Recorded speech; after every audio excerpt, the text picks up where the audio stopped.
Welcome to the Friends of Israel's Jew and Gentile podcast. I am your host, Chris Katulka, and with me is none other than the Jewish sage himself, the one, the only, Mr. Steve Herzig. How are you, sir? I've been victimized by AI. What does that mean? Chris, I just read an article that there's no teachers, no homework, you pay $65,000 a year, and you could send your kid 2 hours a day, just 2 hours a day, to be taught by an AI guy, and boom, you're done. Can you, AI. For $65,000 a year? $65,000 a year, Chris. You could have no teacher, no homework, and you got to pay people $65,000 for your kid to go to school there. Okay, so welcome in, everybody. Thank you for joining us for another Friends of Israel's Jew and Gentile podcast. Hey, listen, before we get to this, because I have some thoughts about it too, Steve, with this new private school using AI for $65,000 a year. We're in the wrong profession, Chris. I know. Go to the, anyway, hold on. Let me just do this. Get your free stickers. I want to get this up front. We're not charging $65,000? No, we're charging free. Free. Bupkis. Free. Get your free stickers that support Israel and the Jewish people by texting us at 424-444-1948. And the reason I'm doing this up front is because I believe that some of you tune in, which is great. Maybe we have multiple audiences, some that listen to the beginning and some that make it to the middle and some that like some say, this is Bupkis, I'm leaving. That's right.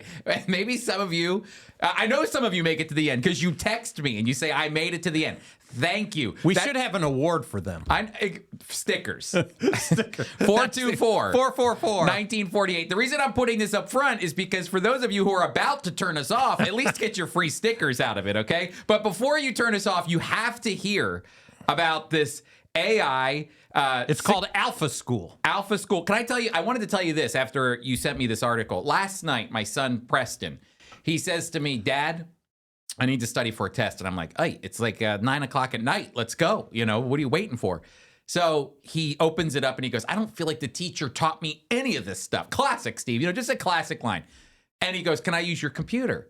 So I said, okay. So he's over there. He goes, okay, I figured that. And he's like getting it. I see him doing the work. And so we're driving to school in the car. And I said, so you got your studying done. You're good. He goes, I used AI.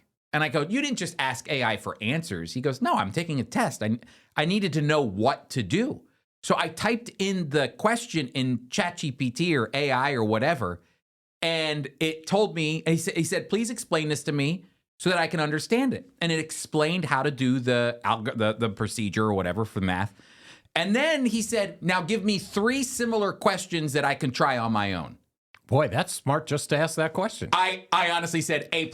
I said A+. I said, if you do good on this test, not if you do bad, but if you do good on this test, you go up to your teacher and you tell her, I used AI to try to figure out better how to understand the procedure with this math. And then I asked it for 3 more questions so I could do it myself. And so I was blown away. You know, my son is like a little, I got proud for a moment. You know what I mean? I'm telling you, no teacher, no homework, and only 2 hours. Chris, I used to go to school. Well, you too. We went to school. You went in the morning. You came back in the late afternoon, and bada bing, bada boom, you're done. And probably half the time, you're sitting there in a classroom with 30 people, and some people get it, some don't. Some are falling asleep. Well, here you got 2 hours, and the teacher doesn't care because the teacher isn't even a human.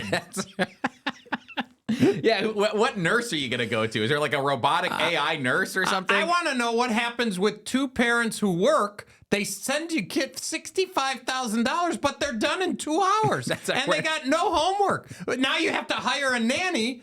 For the other 6 hours. 6 hours are gone. Look, it says this, a private school that's opening campuses from New York to California using AI bots to teach kids their academic subjects in just 2 days, or 2 hours a day, claiming it's Silicon Valley's the method could shake up the future of U.S. education. I do have to say, Steve, I do think education is behind when it comes to technology. I do think that, you know, the things that my kids are like, where they gravitate to get information, I just think to myself, my kids go on YouTube and you could watch a university level class on YouTube that some people are paying thousands and thousands of dollars for, and boom, it's just there for free. I watch classes that are master's level, doctoral level courses on theology that people would pay a ton of money to go to Yale and all these other places. I'm just watching an hour-long lecture for bupkis. And so I do think education is changing. So will it turn into would I pay $65,000 for some AI thing? No. But do I think that in the next decade, schooling is going to be completely different? I was talking with some guys at the gym, and we were talking about sending our kids to school. And they're all, I don't have kids in college yet, but they're all bemoaning how expensive it is. And I said, then why do you send them to these schools when they can just go to this college or that college that's local? And he goes, I'm paying for a network. It's not even the education. It's the network. I'm paying for the network of Auburn University. I'm paying for the network of SMU. I'm paying for the network so that my kids, when they leave, they have friends that have gone through it who become successful, that then they can turn around and become successful off of their success or other people. There's a network that you pay for. And I thought, that's just crazy to me. So, well, Chris, I think it's a great segue as we think about 2-hour classes, no human, no homework. The generation right after you, Chris. You were born in 1980, what? Two. Okay. And so Sam, who's ahead of you, is born in 81, and Jonathan and Joanna were 1984. Generation Z, which comes after you, there's a Stanford report. They are the first generation to be raised only knowing that the internet exists. Mm-hmm. That has changed everything. Yep. And so my grandkids are the other generation after that. But Chris, I want to talk about Generation Z. Pastors are dealing with this. This has to do with our organization, Friends of Israel. We're hiring Generation Z people. And first off, Harvard came out with a study, Chris, that says that this is the generation that where Catholicism is on the rise. This generation is interested in more formal, traditional kinds of worship. And so I have a number of things you can comment on. Yeah, it's not necessarily theology to them. It's, we might go. Right. Yeah, no, it's style. It's style.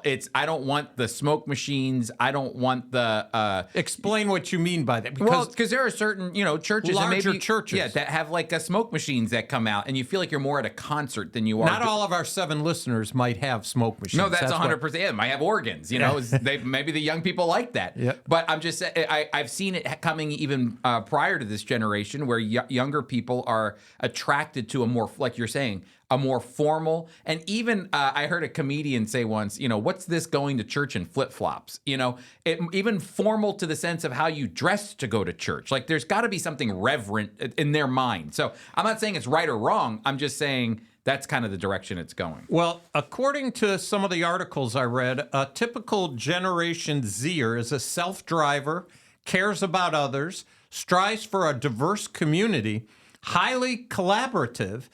Chris, I'm not that young, but boy, that sounds good to me. Values flexibility, has pragmatic attitude about the work that has to be done. I thought that's interesting. And then there's another study that talks about they have high anxiety. Yeah. They're prone to anxiety. Chris, they must all be Jewish. They're learning from the Jew and Gentile podcast. What is anxiety? We wrote the book on anxiety. Well, this book that I had read about the anxious generation, which talks about this generation. It's actually titled that. Well, it's all about cell phones and how this generation is the only generation that's grown up with cell phones in their hand. I come from I'm millennial. So I grew up still with a TV remote. That was VHS tapes were just coming out. Cassette tapes were coming in. Then I was there to see CD players. The internet was... So I was there for the We didn't have cell phones growing up. I tell this to my kids all the time. You don't deserve a cell phone. I never had a cell phone. It's a privilege. It's not a luxury or a right that you have one. But this generation's grown up with one, and they're saying the statistics are through the roof that cell phones and social media create an anxiety among young adults that is just off the charts. There's no social interaction. They bury themselves in their phones. And it's the reason that we have safe spaces in colleges, because they're really easy to attack somebody, but they've never actually had to look at somebody in the face. When they attack them online, they say something mean, and then they can hide behind it. But then when they actually see somebody face to face they disagree with, now all of a sudden they need a safe space because they didn't ever see that person's facial expression, you know? So that's what's going on. To tell you how old I am, when I was in the 70s, my parents, we had 4 channels on the TV set. And my parents, by the time I was in college, so it's 1971, and my parents got a TV. They didn't even have a remote, Chris. They had a squeegee. You had a wire that went into the TV. It was a tube attached to a air squeegee. You're kidding. That would squeeze. My father would squeeze it, and the channel would change. He thought that was. By the way, I thought high it was tech. That's high tech, man. High tech. You didn't even have to get up and change the channel. Imagine, Chris. I remember the day when my parents used me. Hey, Steve. You're up already. Change the channel. You're up already. Get to work, buddy. Hey, that actually reminds me. I sent you this Facebook post that I saw. Not to get off task here, but this comes from a Facebook post that I saw that I sent to you. That it was an Austrian Jewish Holocaust survivor who invented the wireless TV remote. So maybe he was feeling what your father was feeling. That's right. A Jewish guy who said, "Hey, my kids have left the house. I got to have somebody change the channel for me. Bada bing, bada boom." That's it. Robert fled Nazi persecution after earning his PhD in Vienna in 1937. He escaped to the U.S. in 1941 and joined Zenith, the company. In 1956... That's the TV we had. That's exactly. That's the TV. We had a Zenith. He was at work on this thing while you were changing all the channels for your parents. That's right. In 1956, he invented the ultrasonic, quote-unquote, Space Command wireless TV remote, no batteries, just clicking aluminum rods for inaudible sound signals to change channels, adjust volume, or power on and off. It became the standard for 25 years, enabling true channel surfing and selling millions. He held 180 patents, won an Emmy, and was inducted into the Inventors Hall of Fame. That is a Jewish guy solves the problem for my Jewish parents. Robert Adler. There you go. Holocaust survivor. Holocaust survivor. That's so, Chris, as you think about Friends of Israel and the Generation Zers, what have you found that as you've begun to hire some of these folks on the field? By the way, some of them are Tikva team people. This is exciting. Have you learned anything? You know, I just think they're I think you have here a couple things. They're pragmatic about work, and I do think that's very true. They think about the task very clearly, and I think they want to be a part of a team, which is really important. Collaborative. They like talking. They like talking, being a part of a team, working together, like you said, collaborative. But, you know, the thing that's interesting is you and I have grown up in a mission with Friends of Israel where you kind of get dropped off, you know, like parachuted down to your city, and then you're left to build your... Figure it out. Like, hey, have a great time. We don't do that anymore. We don't. And I think that's changed because of the not only the new young adults that are coming in that help change that, but also the technology that we have helps a lot as well. Nutrition is in. Bad fad diets are out is a big one too. They are keen on... look, they like the intimacy that podcasts provide. That's what I was... Look at that, Chris. Welcome Gen Z. Welcome to the podcast. I wonder if there's any of our 7 who are Gen Z. Yeah, let us know. Text us at 424 1948. Well, that's a great segue, Chris. We're getting closer to our time, February 12th and 19th, when Bruce, Ty, and Cameron are going to be having their 2-week course, Should We Bless Israel? And we are living at a time, Chris, with all the news with Iran on the cutting edge as far as the United States and what should Israel do. This is super important. What should Christians do in regard to Israel? Yeah, should we be praying for Israel? Should we still bless Israel? You know, Steve, I just did an interview with Sam Rohr, who's a part of this. He has a radio program called Stand in the Gap. And he was asking, why are young adults fleeing from Israel and becoming antagonistic toward Israel at such high numbers? And, you know, we're talking about this Gen Z group. You're talking about fleeing, supporting Israel. Supporting, yes. People aren't fleeing. They're not fleeing Israel. I'm sorry. No, we got young people still in Israel. They're not leaving. Thank you for clarifying. Yeah, they're fleeing support for Israel, or Correct. even Christians. And so, the reason why is because they have these phones, and they might have been indifferent about Israel, maybe they didn't know much, but now all of a sudden they scroll through TikTok or they scroll through Instagram, and all their information isn't grounded in biblical truth or even in historical truth. For modern state of Israel. So this is a great place for us to come. Maybe you've got a Gen Z person who's questioning, whether or not they support Israel. I think this is a great place for them to come to hear from Bruce, Ty, and Cameron. Low anxiety. Low anxiety. Yeah. No, not with this group. Low anxiety. Low with this group. anxiety. This isn't no me problem. and you. Don't worry about a safe space. This is you'll be comfortable in your own place. And you're going to hear from people who know a lot about Israel and why we should support Israel. That's right. And so if you want to be a part of this class and many, many more, I want you to go to foiequip.org, and there you can register for free. Hey, that's another thing for Gen Zers, because they're really big on saving money. You have that written down here. They're big on saving and investing. Well, guess what? The class is free, so it costs you nothing but your time. Exactly. So come on out, foiequip.org. There you can register to be a part of this class. Should we still bless Israel? Well, Chris, the other thing is March 12th, we're doing something different with our information meeting. Normally, on our information meeting, it's in the evening, usually 7:30, something or 8:30, something like that. And it's that opportunity we tell people about the various programs we have in North American ministry. But this time, we're doing it on March 12th. But Chris, this is low anxiety. Low anxiety. It could be for some people, depending on where they're living, it could actually be on their lunch break if they're in Arizona or California, because it's 2 o'clock Eastern Savings Time, whatever it is. Whatever 2 it is. o'clock EST. EST. But Chris, one of my favorite things to do is attend an information meeting. I think I've only missed one in all the ones that we've had. And the reason I like it so much is these are people that come, and some of them know about Friends of Israel. They know somebody who's either with them or somebody who is taken a course with us, and they invited them. These are people who are just saying, hey, what's this all about? And it's just a wonderful time online to be able to hear from us what exactly we're doing, whether that's Encounter, whether that's Bridges, whether that's our trip to Israel with Chesed or Origins. It gives people an opportunity to see the resources we have and not just learn from it, but participate in it. Another thing that young people really like.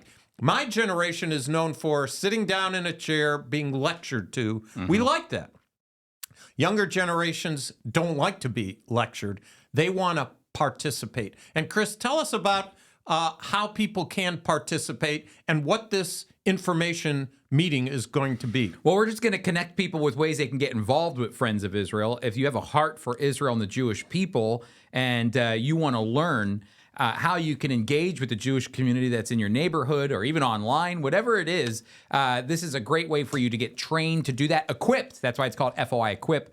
And you can do that whether it's online through our Bridges program, or you can do that in person by coming on Encounter or going to Israel with us for some of our volunteer trips like Origins and Hesed. So again, if you'd like to find out information about this, you can go to foiequip.org, and there you'll see a button to subscribe and sign up for our interest meeting at 2 o'clock. Bring a lunch. I actually asked AI, when's a great time to hold an afternoon meeting? And it told me if you're going to do it around lunch, given the span from Eastern time to Pacific time, great time to do it, 2 p.m. Eastern time. Bada bing. Thanks, AI. See, I don't have to pay $65,000 for that education. It was free. Thank you. Absolutely free. And Chris, a professor that you had at Dallas Theological Seminary, Dr. Dan Wallace, is going to be really, you talk about free.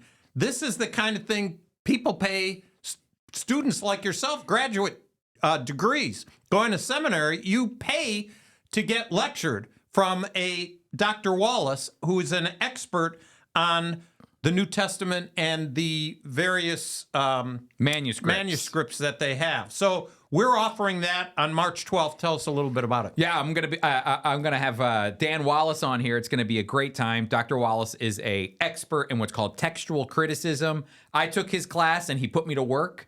But he's gonna show you why you can trust the New Testament. And really the amount of manuscripts that we have, the preservation of God's word.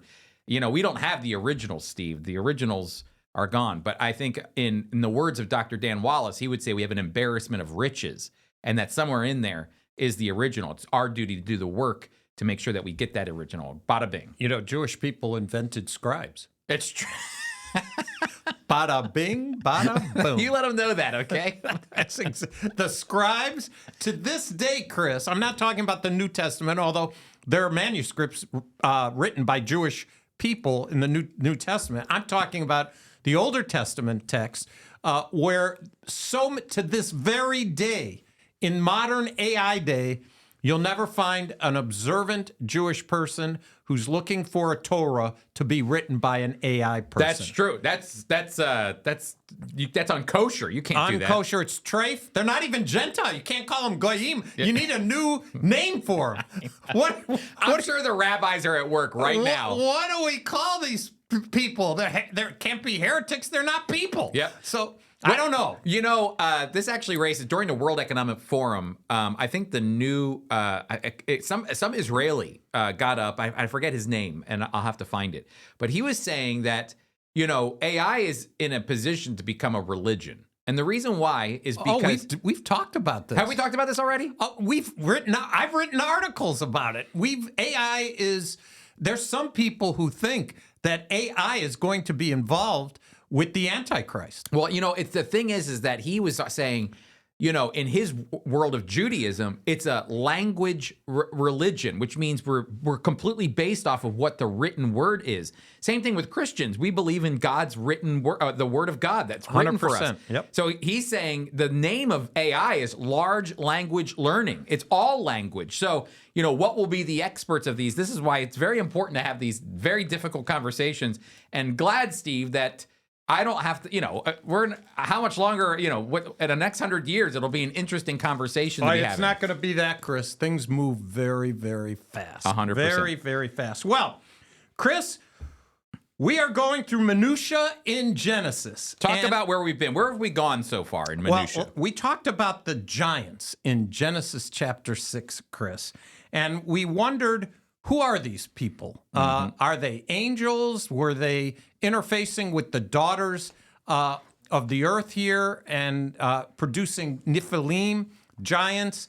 And Chris, the New York Post just recently ran an article, February 1st, resurfaced. This is the headline, Chris. Resurfaced 3,300-year-old Egyptian document hints at biblical giants being real. That's right. So we were discussing what the rabbis say, who, by the way, Jewish interpreters and scholars for years have said, yes, we accept the fact that these giants were hybrid people, angels. We went back and forth about it, but now historians are scratching their heads at a resurfaced Egyptian scroll held by the British Museum that might support the claim that biblical giants were in fact real. Genesis chapter 6 of the Bible, talking about human wickedness and corruptness, which was supposedly caused by Nephilim, powerful beings that were the sons of fallen angels and human women. That's right. It says the 3,300-year-old document that's been in the British Museum since 1839 has reignited interest in the Associates of Biblical Research, a religious organization in Pennsylvania, has historians and researchers believing that these men of renown, giants, may have actually been real. The ancient document, which is believed to be from the 13th century BC, mentions run-ins with Shashu people who were supposedly 8 feet tall, which sacred Israelites, as originally was reported by the Daily Mail. To connect that dots, Anastasia I is a proof beyond what is said in the Bible that giants existed. Numbers 13:33, a verse from the Old Testament, also hints at Israelites coming across these large figures, and it says, quote, "And there we saw the giants, some sons of Anak, which come of the giants, and were in our own sight as grasshoppers, and so we were in their sight. But the point is, yes, this is an Egyptian document, but this is not happening far away at all from where the scripture is written. The article goes on, it says, on the flip side, claims of supersized humans from Central America roaming a remote town 90 miles northeast of Reno, Nevada, are still baffling scientists all these years later. While many believe these red-headed, pale-skinned giants to be legend, some reports of discoveries, like when a pair of miners allegedly came across 60 human skeletons measuring between 7 and 8 feet tall. Well, Steve, I'll be honest with you. My lineage does not come from this group at all. I could tell you that, too. Okay. Yeah, me too. The line I get all the time whenever people, they listen on the podcast or they listen on the radio and I speak at a church, I'll get people that come up to me, love them. They go, you talk a lot taller than you actually look. So I am certainly not in this lineage of a document that goes back from 3,300 years ago. But Steve, that was just to highlight something we talked about last week. But where are we going this week? This week we're going to Genesis chapter 41, Chris, and we're going to talk about Joseph. Now, we know most Christians who read their Bible, they know about Joseph. They know that Jacob's favorite was Joseph. He had a coat of many colors. We know that his brothers didn't appreciate it. We know he ended up in Egypt. And we know that the rest of the story is that his dream came true, where ultimately he ruled over his brothers. We know that part. But Chris, what caught my eye as I read through Genesis and had been reading through Genesis is Joseph, after he was in prison, after he interpreted Pharaoh's dream and warned him of the 14 years, first of plenty and then of drought and trouble, well, he was rewarded. And part of his reward was a wife that was given to him by Pharaoh. And Chris, what caught my eye is in rabbinic Judaism, Chris, I was raised this way, super important. Jewish people are to keep to themselves. We are not to assimilate with the Gentiles. Now, that's part of the law of Moses. This is before the law was given. But nonetheless, we see that in the book of Genesis where sticking to your own becomes very important. But now Joseph, he's been away. He's thought dead by his father. And in Genesis 41 and verse 46, it says, Joseph was 30 years old when he stood before Pharaoh, the king of Egypt, and Joseph went out from the presence of Pharaoh and went through all the land of Egypt. And in verse 2 of chapter 37, it says, and the history of Jacob, Joseph being 17 years old, was feeding his flock with his brothers and was with his sons, and that's when he got into trouble with his dream. What I'm trying to do is find here. It happens right here in verse 44. Then Pharaoh said to Joseph, 41. Okay. Then Pharaoh said to Joseph, I am Pharaoh, but without your word, no one will lift a hand or foot in all of Egypt. Pharaoh gave Joseph the name Zaphanat Paneah and gave him Asenath, the daughter of Potiphera, priest of On, to be his wife, and Joseph went through the land of Egypt. Yeah, if I read my own notes, then I would know where it is. But of course, I read your notes, and they took me right there. Not me. I ignored my advice. Your own advice. You said, own advice. I'm out of here. I'm on my own. I'm going to do it. Yeah, that's because you follow this rule, even for yourself. I'd like to give a second opinion, okay? That's right. Well, the point is, Chris, we have here what is scandalous to most observant Jewish people. That is a Jewish person marrying a goy. Mm-hmm. And in this case, having two children who become very much the fabric of the 12 tribes of Israel. Big time. Big time. So it's Minutia because, Joseph marries. Yes, it's an Egyptian woman.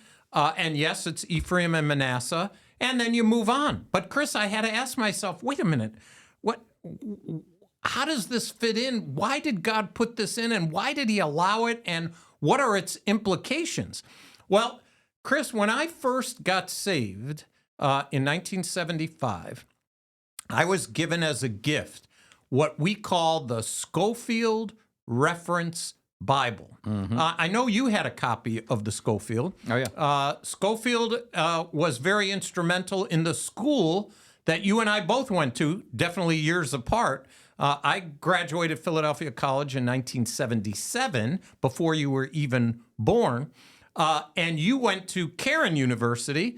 I went to Philadelphia College of Bible. That's right. And then it became the Philadelphia Biblical University. That's right. You're the historian. That's right. So, but I looked at a Scofield note for people familiar with the study Bible. There's Ryrie's study Bible, NIV study Bible, MacArthur's study Bible, David Jeremiah's study Bible. But there was a lawyer by the name of C.I. Scofield back in the late 1800s and early 1900s, and he published notes to the scripture. And I found for Joseph, very interesting note, Chris, and I thought it was worth talking about because now this is speculation on the part of C.I. Scofield.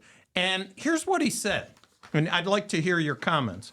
The note says, while it's nowhere asserted that Joseph was a type of Christ, the analogies are too numerous to be accidental. I agree with him.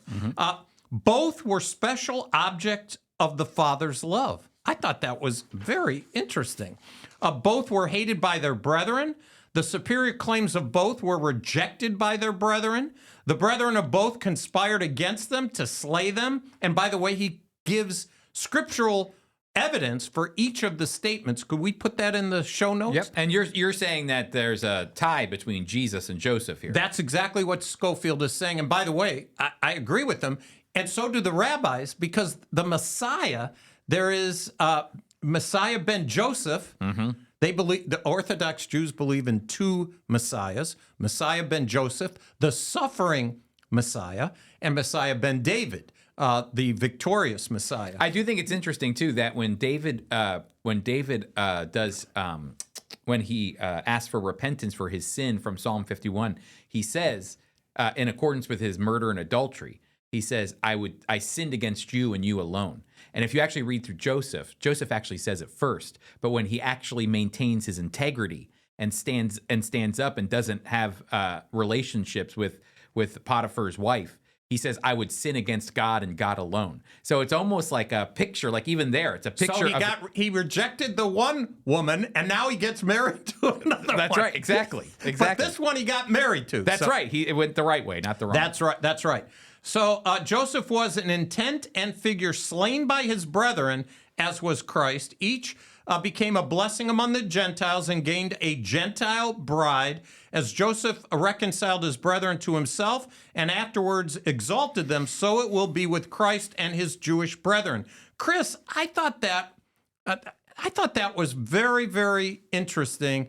And again, he doesn't say the Bible ascribes that Joseph is a type, but I think it's pretty clear. You can draw great connection between Joseph and between Christ. But in his note, that is Scofield's note in chapter 41 and verse 45, Asenath, the Gentile bride, espoused by Joseph, the rejected one, type of the church, called out from the Gentiles to be the bride of Christ during the time of his rejection by his brethren, Israel. Bada bing.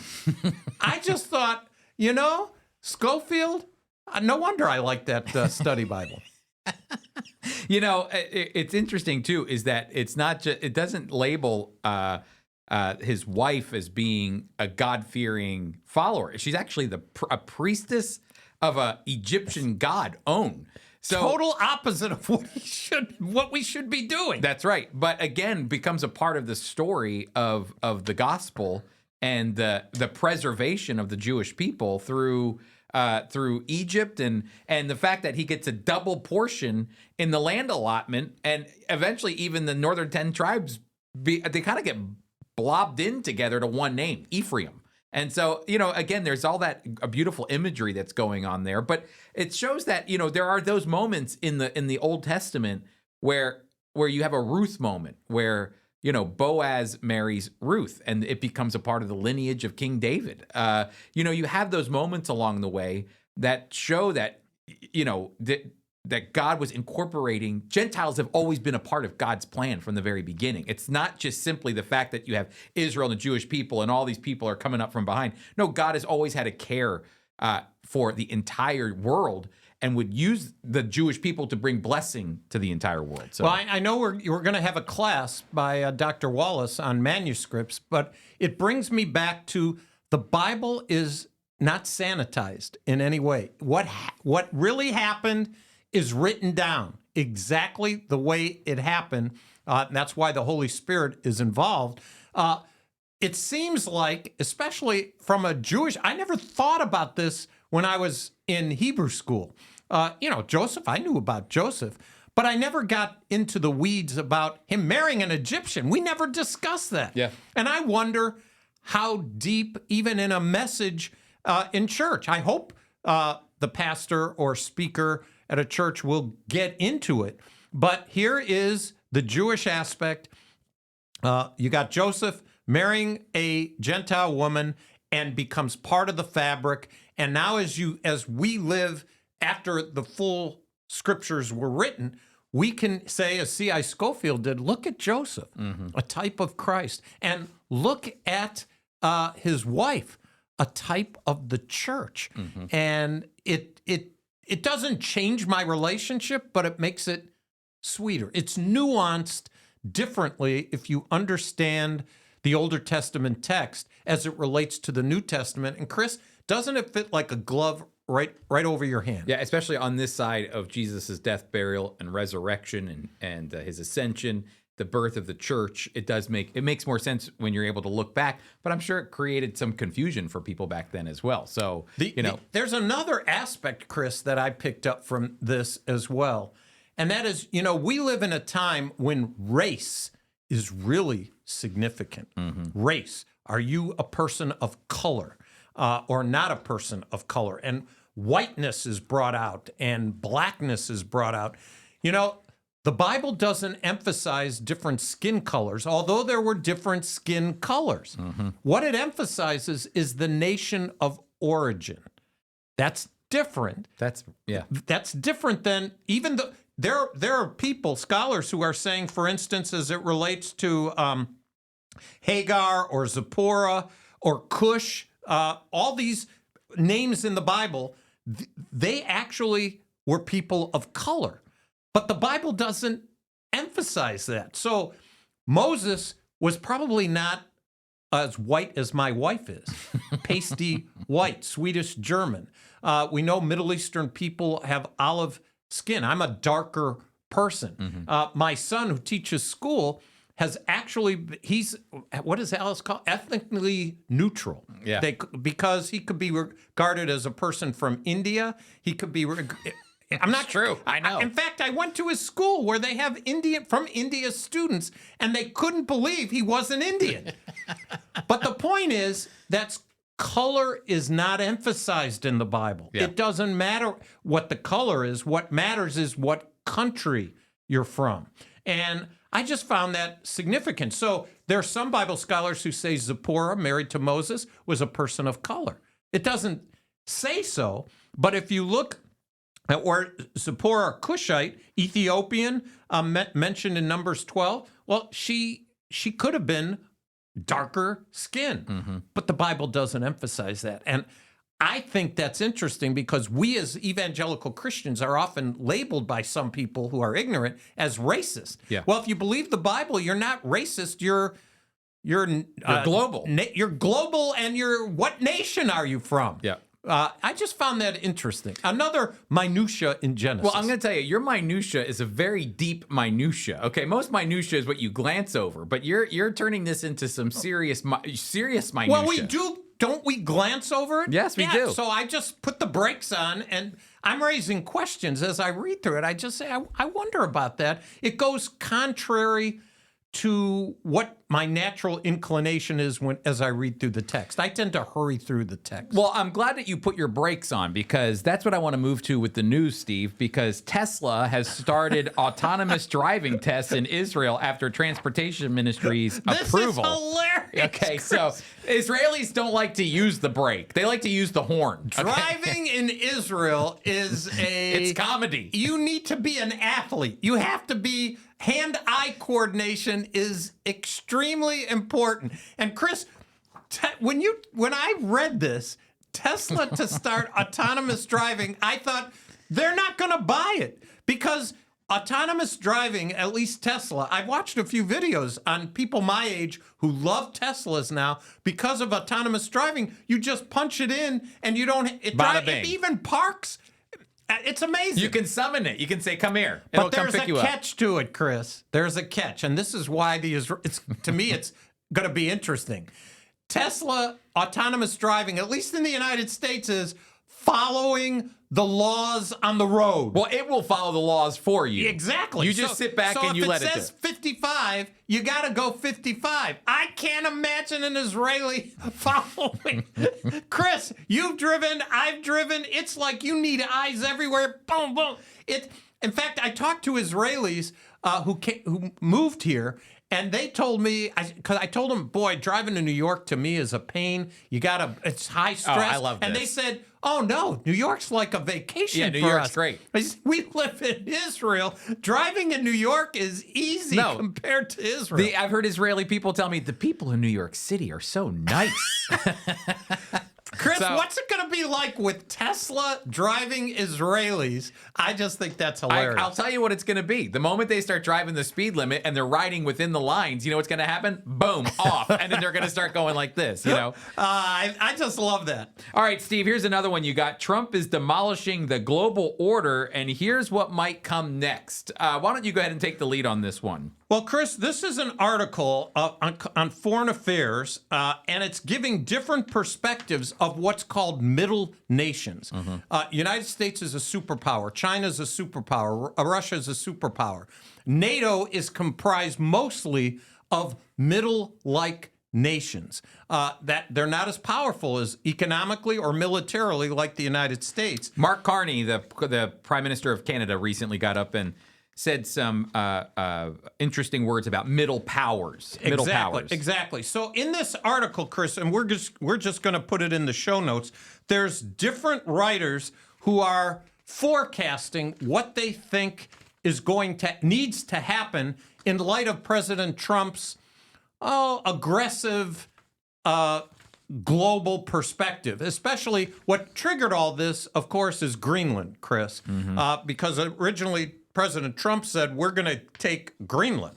And there were some who interpret that militarily, which he set their minds at ease and said no. But from President Trump's point of view, i.e. the United States now, that's his foreign policy, is that he believes that the United States has been carrying the weight of NATO economically and militarily, and he wants them to pick up. And if they don't, he's going to take things to himself. And so now you have France, Canada, Great Britain, who are beginning to talk and say, what's our reaction going to be? And many of the writers in this article, Chris, begin to speculate and say, one thing seems to be for sure, and that is European nations have to pick up the pace economically and militarily if they want protection from China and Russia. Steve, the way I look at what President Trump is doing is he's got 4 years, 3 left, and he's kind of bulldozing his way through chaos. It's chaos. I think he's trying to bring an order before he leaves to the Western Hemisphere. And I don't think you can't do that lightly, because quietly under all of what we've been doing for the last 2 decades, China has come in and started to influence our hemisphere. It could be, from trade agreements to, the Panama Canal, buying up land on the Panama Canal, buying up property around U.S. Air Force or bases. Like, there's a lot of influence that China has had recently that I think worries this administration. And so, I see him moving that direction, and I think he's doing it at a breakneck pace, faster than most people don't like.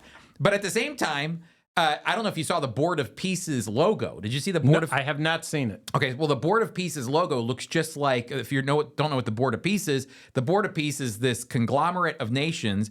And they are a conglomerate. They are. They're all going to be helping to bring stability to Gaza. But really, I read the charter for the Board of Peace, and Gaza's not mentioned once in it. I think it has to do with anywhere where there's no peace. He wants to bring all these nations together, which is basically like the United Nations. But in the United Nations logo, Steve, it has a picture of the world from the top down, flat, so you see all the nations. The logo for the Board of Peace is just the Western Hemisphere. Just the Western Hemisphere. And so, again, I think Trump is I don't think he's trying to take over the world, but I certainly think he's trying to take grip of the Western Hemisphere before it gets lost to all of the subtle influences of the East. And so, again, that has prophetic implications, big Chris. time. The moment you start talking about Western powers, for those familiar with the book of Daniel, when you familiar with the book of Revelation, we're talking about a 10-nation confederacy, which almost every Bible scholar who holds to that is talking about the West versus the East. And the chaos that's going to happen in the future is part of God's prophetic plan. And it's interesting that for years, scholars have said, well, it's NATO. It's this group of nations, including the United States, which is going to come together to bring stability and peace to the world. It's interesting, the terminology that's going on now is, I'm not saying it is fulfilled prophecy. It seems to me to be staging to what God is ultimately going to accomplish. Well, he has a ton of nations that are involved in the Board of Peace. Some of them, Steve, Qatar, Turkey, Pakistan. I know the Pope is involved in it. Many other nations. Some of these nations have never been fans of Israel to begin with. Saudi Arabia is on there. And, it just, my mind clicks to Zechariah chapter 14, because it says all nations come against Israel or Jerusalem. And here, this little tiny strip, the size of Washington, D.C., is going to open the doorway for almost every nation, whether they were once allies with Israel or not, to have a say on what's going on in there. And they don't even have to bring a military. They can just sit behind a desk and approve the minutes that were put forward from the last meeting to constantly influence it. And I've decided I'm going to write an article for Israel My Glory, an editorial. Israel saw its last hostage come out last We month. talked about that. Yep. That's right. But I believe this Board of Peace, in my humble opinion, is going to make Israel a hostage to every other nation now. So they got their last hostage out, but now and Trump has made himself the perpetual chairman of the Board of Peace. I mean, the thing is actually run by the chairman. I looked over the charter. It's just run by him. There's very little say on what the other countries do other than putting in funding-wise and making And some even opinions. that is only, there's some that, there's a price to be paid if you want to be permanently That's right. on it. $1 billion. Yeah. But if you don't, and you just want to be there a year or so, Zygazoo. And he can kick you off if he wants Yep, to. he has all the power. So, Steve, I got one more, and then we gotta get to the Yiddish word of the day here. But this one, Apple makes its second biggest acquisition ever. We're talking about Apple products here, Apple computers, Apple iPhones, you name it. Apple recently acquired Israeli startup QAI for close to $2 billion, according to the Financial Times source. That would make this Apple's second biggest acquisition ever, after it paid $3 billion for the popular headphone maker Beats in 2014. Hi, Chris. What is going on with Apple? All this Jewish stuff. Apple, when you arrive into Tel Aviv, Chris, and you drive down the main highway there, you see all these tech places. Apple has its presence. Google has its presence. Remember last week we showed the young man who visited Israel and was just telling you his impressions as a new person going to Israel. And he compared Tel Aviv to Jerusalem. Yep. Look, Apple bought this from some Israeli guy, and their stockholders are now $2 billion. Multi-million billionaires. You know, Steve, I actually went to their website. I don't even know what it does. And so this is the biggest information I have about it. It says Apple chip-making chief Johnny Skurji confirmed the acquisition in a statement. He described QAI as a, quote, remarkable company that is pioneering new and creative ways to use imaging and machine learning, and he is, quote, excited for what is to come. That's the most I understand about Chris, this. when we use an Apple phone, when you get it and you begin to program it, the first thing it does is look in the thing and then turn your head this way. It images your face, and then you look at it, Opens up. and everything opens up. Well, that's old technology. No. That's the guy who created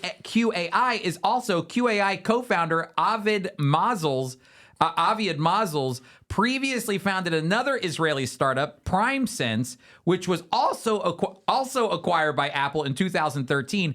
Apple uses PrimeSense's technology to develop Face ID, which debuted on the iPhone X in 2017. His last name is, say it. Mazels. Okay. Mazels has mazel. Mazel is good fortune. He's got it. He's got it. Mazel's got mazel. I'll tell you that. He's got it. Steve.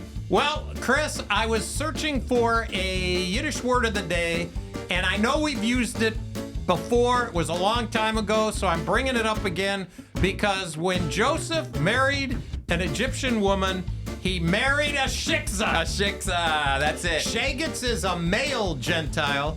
A Shiksa is a female Gentile. It's not a curse word. It just means Gentile, foreign. And so Joseph turned out big for us. We got 2 tribes out of it. So what can I tell you? Shiksa. You is married the a word. Shiksa. I married a Shiksa. Best one. That's fantastic. Hey, everybody, thanks so much for being a part of the Friends of Israel's Jew and Gentile podcast. Will you do me a favor? If you've made it this far, text us 424-444-1948. And don't forget, if you've never gotten stickers, text us again at 424-444-1948. And I am going to send you 50 free stickers that support Israel and the Jewish people. Hey, you know what? While you're online, go to foiequip.org and sign up for some of these classes. Sign up for Bridges.